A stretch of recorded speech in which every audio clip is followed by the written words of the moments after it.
Hello बच्चों, मैं आपका बायो टीचर मोहम्मद जमील खान।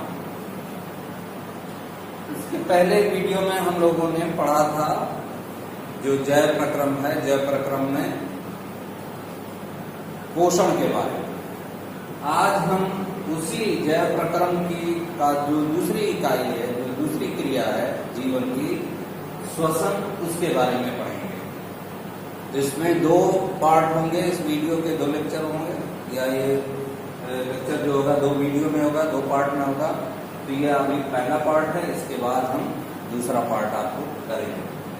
तो सबसे पहले बात तो ये है कि श्वसन क्या है। श्वसन, या इसको अंग्रेजी में कहते हैं रेस्पिरेशन या रेस्पायरेशन। What is respiration? श्वसन क्या है? तो श्वसन जो है ये एक जैव रासायनिक अपक्रिया है, जीवों के अंदर, सजीवों के अंदर होने वाली अपक्रिया है और रासायनिक अपक्रिया है। तो ये एक जैव रासायनिक अपक्रिया है जिसके द्वारा या जिसके अंतर्गत भोज्य पदार्थ, पचित भोज्य पदार्थ, या इसको हम ग्लूकोज कह सकते हैं, जिसके अंतर्गत ग्लूकोज का ऑक्सीजन की उपस्थिति अथवा अनुपस्थिति में ऑक्सीकरण होता है एंजाइमों की सहायता से, तथा इस क्रिया में कार्बन डाइऑक्साइड, जल और ऊर्जा निकलती है या निष्कासित होती है। ये है श्वसन की परिभाषा। एक बार फिर से सुने ध्यान से। श्वसन एक जैव रासायनिक अपक्रिया है जिसमें ग्लूकोज का ऑक्सीजन की उपस्थिति अथवा अनुपस्थिति में ऑक्सीकरण होता है एंजाइमों की सहायता से, जिसमें कार्बन डाइऑक्साइड, जल तथा ऊर्जा निकलती है। ये क्रिया कहलाती है पूरी की पूरी श्वसन। अब चूंकि ये एक जैव रासायनिक अपक्रिया है, ये दो प्रकार से होती है, एक ऑक्सीजन की उपस्थिति में होती है और एक ऑक्सीजन की अनुपस्थिति में होता है। तो श्वसन जो है वो भी दो प्रकार का होता है। एक हो जाता है ऑक्सी श्वसन और एक हो जाता है अनॉक्सी श्वसन। ऑक्सी श्वसन या वायवीय श्वसन इसको कहते हैं, और दूसरा होता है अनॉक्सी श्वसन। अनॉक्सी श्वसन, अनॉक्सी श्वसन। अब देखो बच्चों, होता क्या है इसमें, ऑक्सी का मतलब ऑक्सीजन से है, अनॉक्सी यानी जिसमें ऑक्सीजन ना हो। तो ऑक्सी श्वसन और अनॉक्सी श्वसन, ये एक समीकरण है। ये समीकरण अगर आपको याद है तो इस समीकरण के आधार पर आप परिभाषा जो है वो लिख सकते हैं इसकी, श्वसन की। श्वसन एक जैव रासायनिक अपक्रिया है जिसमें ग्लूकोज या पचित भोज्य पदार्थ का ऑक्सीजन की उपस्थिति अथवा अनुपस्थिति में ऑक्सीकरण होता है, जिसमें कार्बन डाइऑक्साइड, जल तथा ऊर्जा उत्पन्न होती है। और ये समीकरण आपको लिखना होगा। ये समीकरण आपको याद होना चाहिए कि हम इसमें क्या कर रहे हैं। अब श्वसन चूंकि दो प्रकार का होता है, ऑक्सीजन की उपस्थिति में भी होता है और ऑक्सीजन की अनुपस्थिति में भी होता है। तो इसमें एक अंतर अक्सर पूछा जाता है, ऑक्सी श्वसन और अनॉक्सी श्वसन में क्या अंतर है, इसको हम जल्दी से देख लें। यानी श्वसन जो है ये दो प्रकार का होता है, एक है ऑक्सी श्वसन और दूसरा है अनॉक्सी श्वसन। तो ऑक्सी श्वसन क्या है, अनॉक्सी श्वसन क्या है? वो श्वसन जो ऑक्सीजन की उपस्थिति में होता है उसको ऑक्सी श्वसन कहते हैं, और वो श्वसन जो ऑक्सीजन की अनुपस्थिति में होता है उसको अनॉक्सी श्वसन कहते हैं। तो ये क्या है, ऑक्सीजन की उपस्थिति में होता है, ऑक्सीजन की उपस्थिति में, और ये क्या है, ऑक्सीजन की अनुपस्थिति में। तो अगर ये पूछा जाता है कि अनुपस्थिति, अनॉक्सी श्वसन क्या है, तो वो श्वसन जो ऑक्सीजन की अनुपस्थिति में होता है उसको हम कहेंगे अनॉक्सी श्वसन। दूसरा, ये एक अंतर हो गया। दूसरा अंतर क्या है, ऑक्सी श्वसन के अंतर्गत इसमें इसका अंतिम उत्पाद जो होता है, अंतिम उत्पाद CO2 तथा जल बनता है, CO2 तथा जल बनता है। इसका अंतिम उत्पाद जो होता है वो कार्बन डाइऑक्साइड तथा एथिल अल्कोहल बनता है, C2H5OH। ये है एथेनॉल या ethyl alcohol, ethyl alcohol, ethyl alcohol. तीसरा अंतर क्या है बच्चों? आपसी श्वसन की क्रिया में, यहां देखो जो ये समीकरण लिखा हुआ है ये आपसी श्वसन का लिखा हुआ है। आपसी श्वसन की क्रिया में 38 ATP बनते हैं, 38 ATP प्राप्त होते हैं।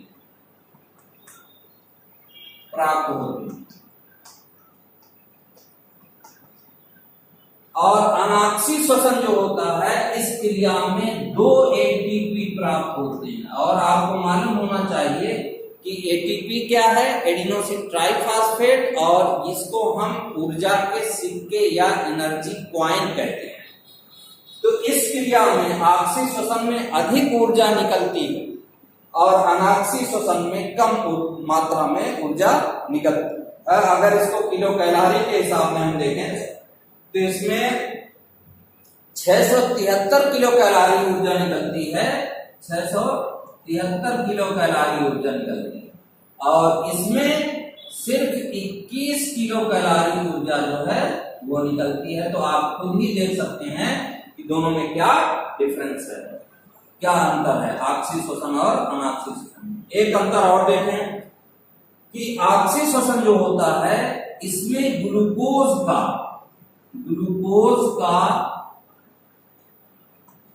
पूर्ण ऑक्सीकरण होता है, पूर्ण ऑक्सीकरण होता है, ऑक्सीकरण होता है। और ये जो है अनाक्षी श्वसन की क्रिया, इसमें ग्लूकोज का आंशिक ऑक्सीकरण होता है, आंशिक ऑक्सीकरण की क्रिया होती है, ऑक्सीकरण होता है। तो ये था बच्चों अंतर दोनों में, ऑक्सी श्वसन और अनाक्षी श्वसन में। ऑक्सी श्वसन एक बार मैं फिर से रिपीट कर दे रहा हूं, ऑक्सी श्वसन तो वो श्वसन जो ऑक्सीजन की उपस्थिति में होता है, ऑक्सी श्वसन कहलाता है। वो श्वसन जो ऑक्सीजन की अनुपस्थिति में होता है उसको हम अनाक्षी श्वसन या इसको हम पीड़वन भी कहते हैं, पीड़वन, फर्मेंटेशन, पीड़वन की। तो ये ऑक्सीजन की उपस्थिति में होता है या ऑक्सीजन की अनुपस्थिति में होता है। इसका अंतिम उत्पाद कार्बन डाइऑक्साइड और जल बनता है। इसका अंतिम उत्पाद में कार्बन डाइऑक्साइड और एथिल अल्कोहल बनता है। इसमें जब ग्लूकोज का पूर्ण ऑक्सीकरण हो जाता है तो 38 ATP प्राप्त होते हैं, इसमें 2 ATP प्राप्त होते हैं। इसमें ग्लूकोज का पूर्ण ऑक्सीकरण हो जाता है, इसमें ग्लूकोज का आंशिक रूप से ऑक्सीकरण की क्रिया जो है वो होती है। अब एक चार्ट देखें हम इसके अंतर्गत कि जो श्वसन है वो किस प्रकार से, 3 तरह से, एक है आक्षी श्वसन, एक है अनाक्षी श्वसन, और एक अवस्था होती है जब ऑक्सीजन की कमी हो। उस अवस्था में हमारी पेशियों में क्या होता है, ग्लूकोज में कितने कार्बन हैं, 6 कार्बन वाला ग्लूकोज। तो इस अभिक्रिया में पहला है ऑक्सीजन की अनुपस्थिति, O2 की अनुपस्थिति, इसके पहले काम हो। देखो ग्लूकोज जो होता है बच्चों, ये ग्लूकोज जो है, यहां देखें, ग्लूकोज 6 कार्बन वाला है। ग्लूकोज कोशिका द्रव्य में ग्लाइकोलिसिस की क्रिया के द्वारा कोशिका द्रव्य कोशिका द्रव्य में ये क्या होता है, कोशिका द्रव्य में ग्लूकोज पहले एक क्रिया होती है, उसको कहते हैं ग्लाइकोलिसिस। क्या होती है, ग्लाइकोलिसिस।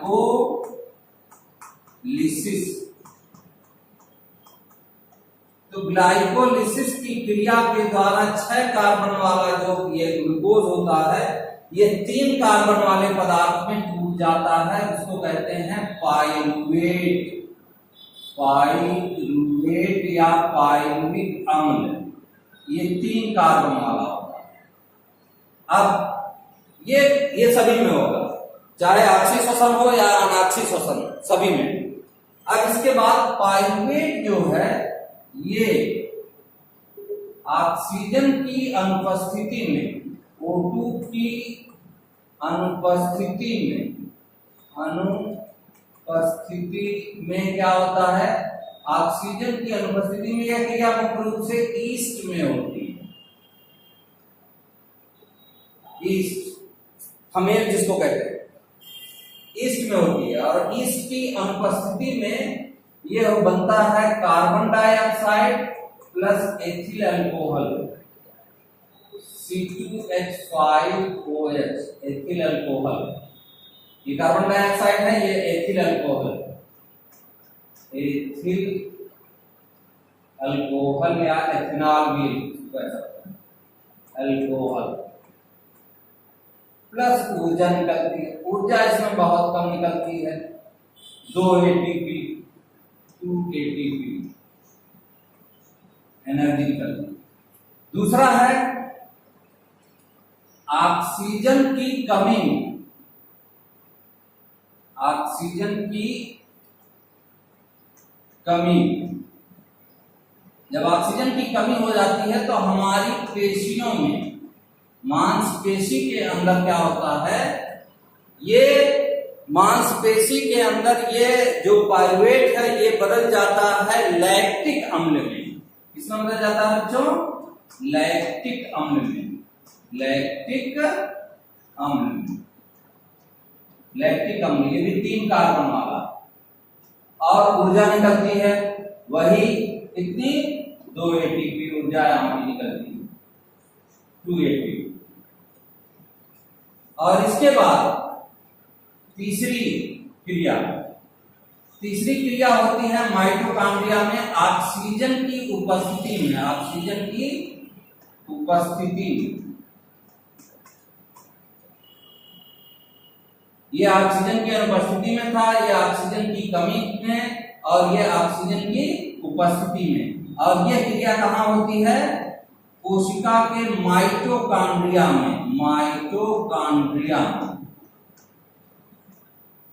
माइटोकॉन्ड्रिया में, जिसे कि हम कोशिका का विद्युत गृह भी कहते हैं, माइटोकॉन्ड्रिया। माइटोकॉन्ड्रिया में क्या होता है, ऑक्सीजन की उपस्थिति में इसमें बदलता है, ये कार्बन डाइऑक्साइड में बदल जाता है, जल में बदल जाता है, प्लस ऊर्जा निकलती है। और इसमें जो ऊर्जा निकलती है वो निकलती है 38 ATP। कितनी, 38 ATP ऊर्जा जो है वो प्राप्त होती है। तो ये ऑक्सीजन की अनुपस्थिति, इसको हम किण्वन भी कहते हैं, जैसा कि मैंने पहले भी बताया कि ये ऑक्सीजन की अनुपस्थिति में हो रहा है, ये अनाक्सी श्वसन है, ये ऑक्सीजन की कमी में हो रहा है। जब हम दौड़ते हैं तो दौड़ने में हमको ज्यादा एनर्जी की आवश्यकता होती है, तो हमारी पेशियां जो होती हैं, पैरों की पेशियां जो होती हैं, उसमें थकान का अनुभव होने लगता है। थकान का अनुभव क्यों होने लगता है बच्चों, कि जो ऑक्सीजन की सप्लाई है, वो ऑक्सीजन की सप्लाई हमारी पेशियों तक पूरी नहीं पहुंच पाती, पूरी ऑक्सीजन वहां तक नहीं पहुंच पाती है, और ग्लूकोज जो है उसका पूर्ण ऑक्सीकरण नहीं हो पाता, और ग्लूकोज जो होता है वो लैक्टिक अम्ल में बदल जाता है। तो लैक्टिक अम्ल में बदलने के कारण से हमारी पेशियों में थकान का अनुभव होता है, इसी को कहते हैं पेशी थकान। क्या कहा जाता है, पेशी थकान। इसके कारण पेशी थकान हो जाती है, या इसको अंग्रेजी में कहा जाता है क्रैम्प, क्रैम्प या पेशी थकान। थकान। और माइटोकॉन्ड्रिया में क्या होता है, ऑक्सीजन की उपस्थिति में माइटोकॉन्ड्रिया में इसका पूर्ण ऑक्सीकरण हो जाता है और ये कार्बन डाइऑक्साइड, जल और ऊर्जा बनती है और इसमें सबसे अधिक मात्रा में ऊर्जा जो है वो रिलीज होती है। 38 केटीपी के अणु जो है वो प्राप्त होते हैं इसके अंतर्गत। अब इसके बाद हम देखेंगे पादपों में श्वसन की क्रिया किस प्रकार से होती है। पादपों में, पौधों में, तो पादपों में श्वसन, पादपों में श्वसन कैसे होता है बच्चों? पादपों में जो श्वसन की क्रिया होती है, नंबर 1 है जड़ों द्वारा, जड़ों द्वारा। जड़ों में मूलरोम पाए जाते हैं। मूलरोम जो होते हैं मिट्टी के अंदर जो ऑक्सीजन होती है वो विसरित होकर के मूलरोम के जरिए जड़ों से पौधों के अंदर जो है वो पहुंचती है। तो जड़ों द्वारा गैसों का विनिमय होता है, गैसों विसरित होकर के गैसों का विनिमय, विनिमय। नंबर 2 तने द्वारा, तने द्वारा। तने में क्या पाए जाते हैं?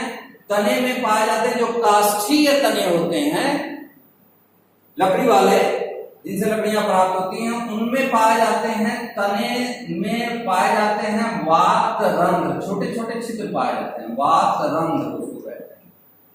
तने की जो छाल होती है उसमें वात रंध्र पाए जाते हैं और इस वात रंध्रों के द्वारा गैसों का विनिमय होता है, गैसों का विनिमय, एक्सचेंज ऑफ गैस। नंबर 3 पत्ती द्वारा। पत्ती, आपको पता है कि पत्ती के अंदर क्या पाए जाते हैं? छोटे छोटे छिद्र पाए जाते हैं जिनको रंध्र कहते हैं, स्टोमेटा। तो रंध्रों द्वारा इसमें क्या होता है? गैसों का विनिमय होता है।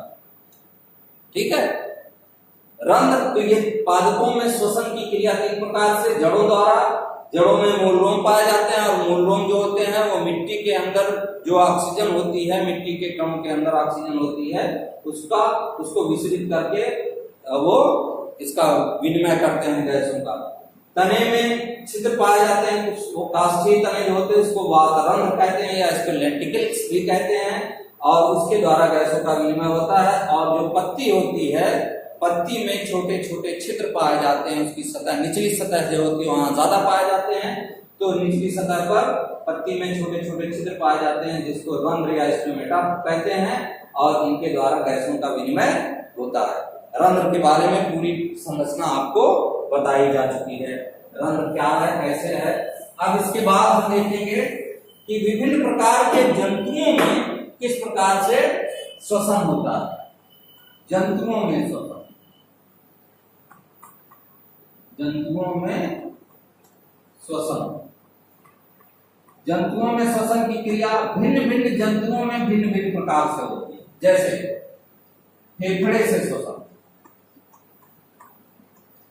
फेफड़ों द्वारा, फेफड़ों द्वारा श्वसन कैसे होता है? फेफड़ों द्वारा श्वसन की क्रिया जो होती है किसमें किसमें होती है? तमाम स्तनधारी जो है, स्तनधारी, इसमें मनुष्य है, तमाम विभिन्न प्रकार के पशु हैं, इसके अलावा मेढक है, छिपकली है,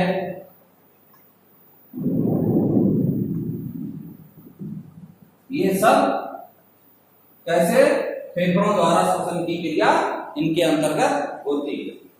तो ये तो था फेफड़ों के द्वारा।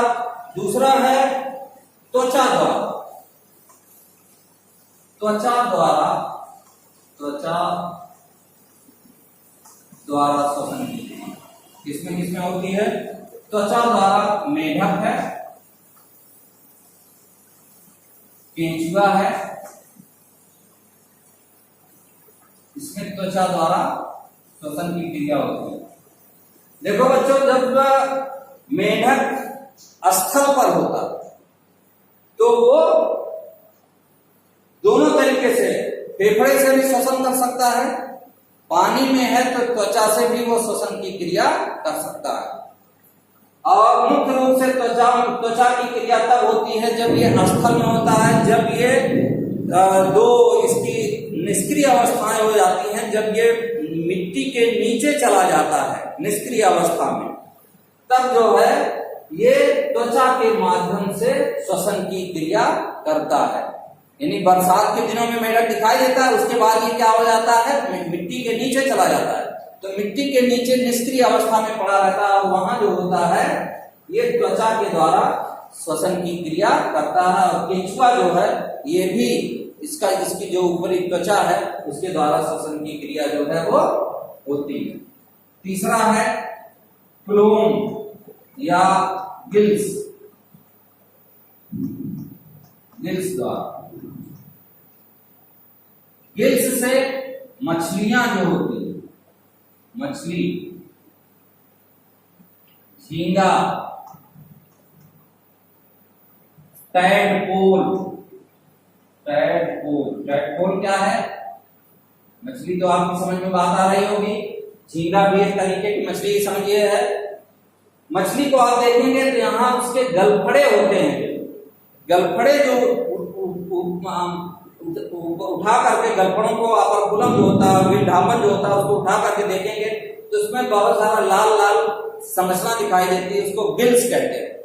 तो उन्हीं गिल्स के द्वारा जो होता है ये मुख से पानी लेती है और पानी में बहुत ज्यादा मात्रा में ऑक्सीजन घुली नहीं रहती है, तो जो कम मात्रा में ऑक्सीजन घुली होती है वो मुख के द्वारा ली जाती है और गलफड़ों से जब वो बाहर निकलती है तो ऑक्सीजन जो होती है इन फ्लोम्स या गिल्स के द्वारा अवशोषित कर ली जाती है। टैडपोल क्या है, मेढक जब ये छोटी अवस्था में होता है, जब वयस्क नहीं होता है तो ये मछली के आकार का होता है। ऐसा होता है, मछली के आकार का ऐसा होता है, इसको टैडपोल कहते हैं। इसमें पूंछ होती है, इसकी सहायता से ये तैरता है, तब इसमें गिल्स पाए जाते हैं और उन्हीं गिल्स की सहायता से ये क्या करता है, श्वसन की क्रिया करता है या श्वसन में भाग लेता है। इसके बाद है श्वास नाल या श्वसन नाल या इसको कहते हैं ट्रैकिया।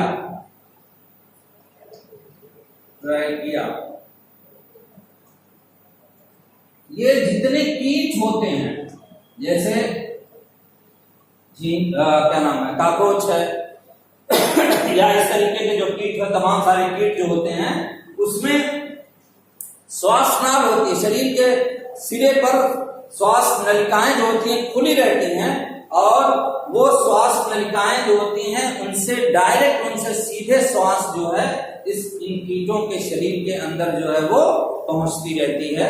इसको हम कहते हैं ट्रैकिया के द्वारा या स्पाइरकल्स, उसमें छोटे छोटे छिद्र होते हैं उसके द्वारा। और पुष्ट फेफड़े, एक और समझ लो, पुष्ट फेफड़े,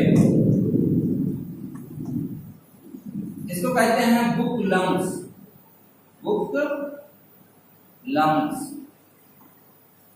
ये बुक लंग्स जो है ये बिच्छू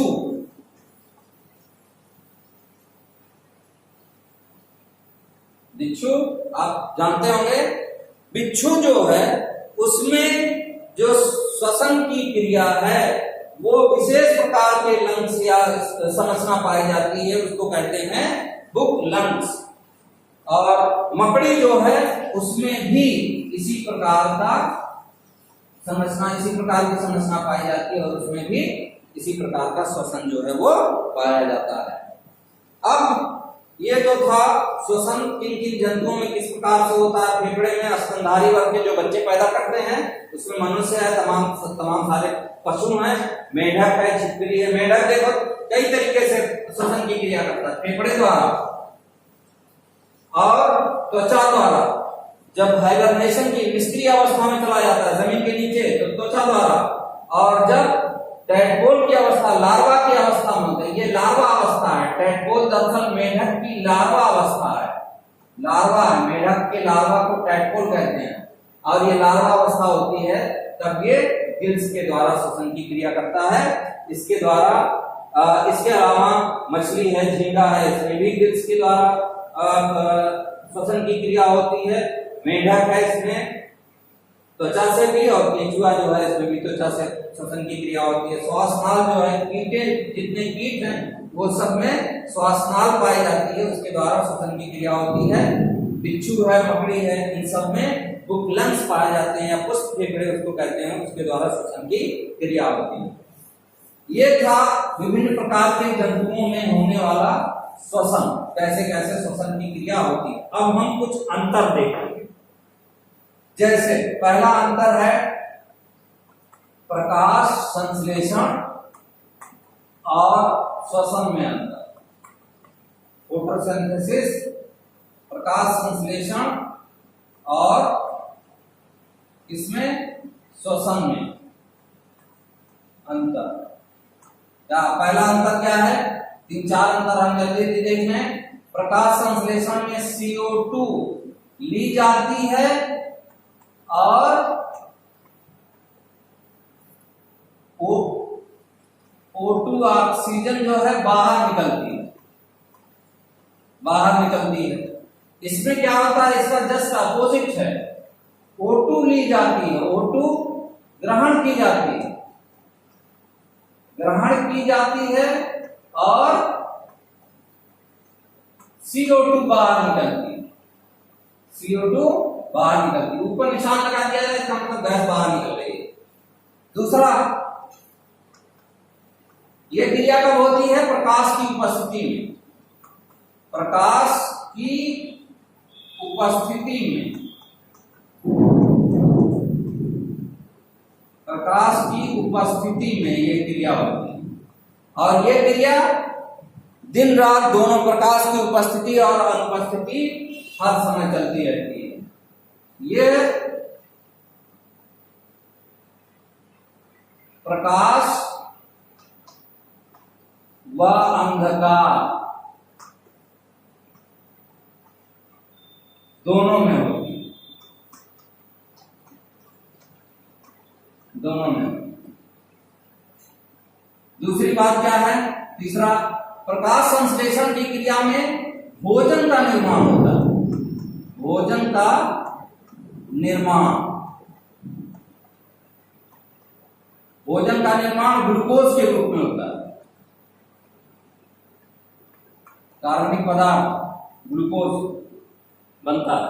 इसमें क्या होता है?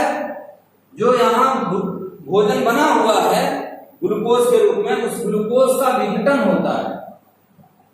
ग्लूकोज का विघटन होता है, विघटन। अच्छा, चौथी बात क्या है?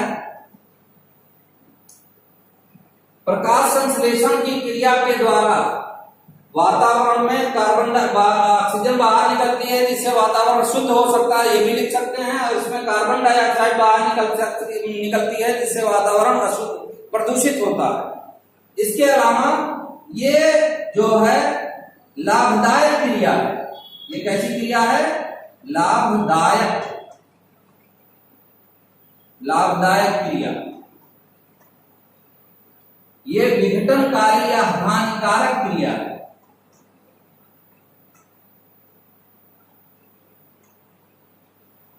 एक पॉइंट और देख लीजिए, ये किसमें होता है? केवल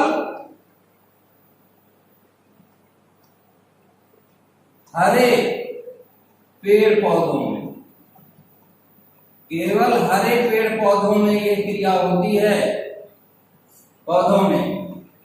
और ये सभी सजीवों में, सभी सजीवों में ये क्रिया होती है, चाहे वो पेड़ पौधे हों चाहे जंतु हों, सभी सजीवों में ये क्रिया होती है। तो ये कुछ अंतर था प्रकाश संश्लेषण और श्वसन में इंपॉर्टेंट है, पूछा जा सकता है। एक बार फिर से मैं आपको डिटेल थोड़ा सा समराइज कर दे रहा हूं। प्रकाश संश्लेषण में कार्बन डाइऑक्साइड ली जाती है, ऑक्सीजन बाहर निकलती है। इसमें ऑक्सीजन ग्रहण की जाती है, कार्बन डाइऑक्साइड बाहर निकलती है। ये प्रकाश की उपस्थिति में होता है। ये प्रकाश की उपस्थिति और अनुपस्थिति दोनों में होता है। इसमें भोजन का निर्माण होता है ग्लूकोज में। इसमें ग्लूकोज जो बना है, भोजन जो बना है, उसका विघटन होता है। ये लाभदायक क्रिया है, ये हानिकारक क्रिया है। ये केवल हरे पेड़ पौधों में होती है, सभी सजीवों में होती है। ये मेरी समझ से आपके दिमाग में ये बात आ गई होगी। इसके बाद हम दूसरा अंतर देखेंगे। दूसरा अंतर क्या है श्वसन के अंतर्गत? दूसरा अंतर इसमें हम देखेंगे, एक है श्वासोच्छ्वास, श्वासोच्छ्वास, और दूसरा है श्वसन। श्वासोच्छ्वास को अंग्रेजी में कहते हैं ब्रीदिंग, और इसको कहते हैं रेस्पिरेशन। ब्रीदिंग का मतलब सांस लेना। तो इसमें क्या किया जाता है? पहली बात कि O2 ली जाती है, ग्रहण की जाती है, ग्रहण की जाती है, वह CO2 बाहर निकलती है, बाहर निकाली जाती है। दूसरी बात इसमें क्या है? इस श्वसन की क्रिया में ऑक्सीजन का प्रयोग होता है। ऑक्सीजन के द्वारा ग्लूकोज का विघटन होता है, ग्लूकोज का विघटन होता है और CO2 बनती है। CO2 इस क्रिया में बनती है। दूसरी बात क्या है? दूसरा अंतर, यह एक भौतिक क्रिया है। यह एक कैसी क्रिया है? भौतिक क्रिया है। यह एक भौतिक क्रिया है और यह एक जैव रासायनिक क्रिया है। यह कैसी है? जैव रासायनिक क्रिया है। जैव रासायनिक क्रिया। तीसरा पॉइंट, श्वासोच्छ्वास की क्रिया जो होती है, इसमें किसी एंजाइम की आवश्यकता नहीं होती। किसी एंजाइम की आवश्यकता नहीं होती, आवश्यकता नहीं होती, नहीं होती। और इसमें एंजाइम की आवश्यकता होती है, विभिन्न प्रकार के एंजाइमों की आवश्यकता होती है, एंजाइमों की आवश्यकता होती है।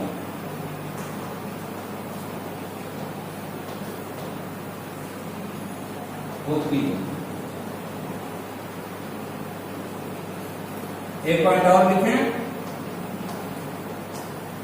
श्वासोच्छ्वास और श्वसन के अंतर्गत ये कोशिकीय स्तर पर होता है और ये कोशिकीय स्तर पर नहीं होता और ये कोशिकीय स्तर पर होता है, कोशिका के अंदर होता है, कोशिकीय स्तर पर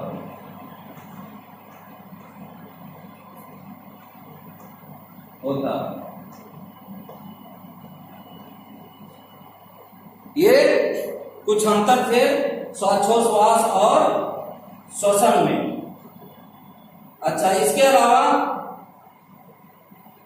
एक चाहे तो ये भी लिख सकते हैं कि इसका अंतिम उत्पाद लिखो, कोई अंतिम उत्पाद नहीं बनता, या इसको हटा करके आप ये लिख दीजिए,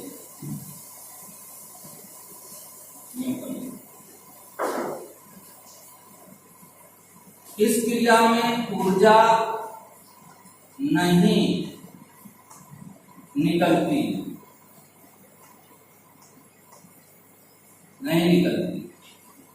और इसमें क्या होता है, ऊर्जा निकलती, ऊर्जा का निष्कासन होता है, या ऊर्जा निष्कासन होता है। ये कुछ अंतर है। श्वासोच्छ्वास में क्या होता है, ऑक्सीजन ग्रहण की जाती है, कार्बन डाइऑक्साइड बाहर निकलती है। इसमें ऑक्सीजन के द्वारा ग्लूकोज का विघटन किया जाता है और कार्बन डाइऑक्साइड जो होती है वो बनती है। ये एक भौतिक क्रिया है, ये एक जैव रासायनिक क्रिया है। ये इसमें किसी एंजाइम की आवश्यकता नहीं होती है। इसमें एंजाइम, विभिन्न प्रकार के एंजाइमों की आवश्यकता होती है। ये कोशिकीय स्तर पर नहीं होता है, ये कोशिकीय स्तर पर होता है। इसमें किसी ऊर्जा की आवश्यकता नहीं है, कोई ऊर्जा जो है वो नहीं निकलती है, और इसमें ऊर्जा का निर्माण होता है, या ऊर्जा जो है वो निकलती है, या ऊर्जा का निष्कासन होता है। अब ये तो था अंतर श्वसन से रिलेटेड। अब इसके बाद हम दूसरे वीडियो में बाकी जो हमारे श्वसन तंत्र है उसके बारे में, मानव में श्वसन तंत्र किस प्रकार से होता है उसके बारे में हम अध्ययन करेंगे। आई होप मेरी समझ से कि आपके दिमाग में ये बातें आ गई होंगी, और इस मेरे वीडियो को आप सब्सक्राइब करें, लाइक करें, शेयर करें, और सब्सक्राइब करें तो घंटी का बटन दबा दें, ताकि मेरा जो भी वीडियो आप बने उसका नोटिफिकेशन आप तक पहुंच जाए। अगर मेरे वीडियो पसंद आ रहे हो तो आप इसको लाइक जरूर करें। Thank you.